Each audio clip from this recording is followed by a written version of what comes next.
Bugünkü konferansın Xəzərin incisi olan gözəl Bakı şəhərində qüsursuz təşkilinə və bizə göstərilən səmimi qonaqpərvərliyə görə Azərbaycan Respublikasının prezidenti Zat əlləri İlham Əliyevə dərin minnətdarlığımı bildirmək istəyirəm.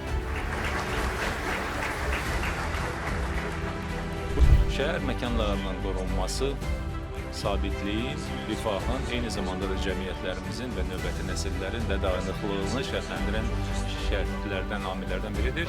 Hamı üçün mənzil, təhlükəsizlik və dayanıqlı şəhərlər və icmalar mövzusuna həsr olunmuş bugünkü forum urbanizasiya, dayanıqlı inkişaf, iqlim dəyişikliyi və mənzil əlçatanlığı məsələlərinin müzakirəsi üçün unikal platformadır. Minlərlə insan Bakıda məhz şəhərlərin gələcəyini müzakirə etmək və özləşdiyi çağırışları birlikdə incələməyə toplaşıblar. Bakı şəhər olaraq həqiqətən də ənənəvi dayanıqlığı və eyni zamanda innovativliyi birləşdirir. Tarixi kökü, tarixi mirası və həmçinin müasir yanaşmanı inklüziv və dayanıqlı şəhər planlaşdırılmasını özündə təcəssüm etdirir. Dünyanın birçok yerlerinde birçok insanlar qeyri-adekvat yaşayış yerlerinden, iklim böhranlarından, yoksulluktan ve infrastrukturu təməzzül edilmesinden əziyyət çəkirlər.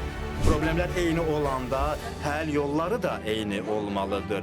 Dünya açıq şəkildə öz biliklərini və irəli texnologiyalarını paylaşmalıdır. Gələcəyin şəhərləri dəyişək, onları yaşamağa uyğun, dayanıqlı və dözümlü edək hər kəs üçün. Təşəkkür edirəm.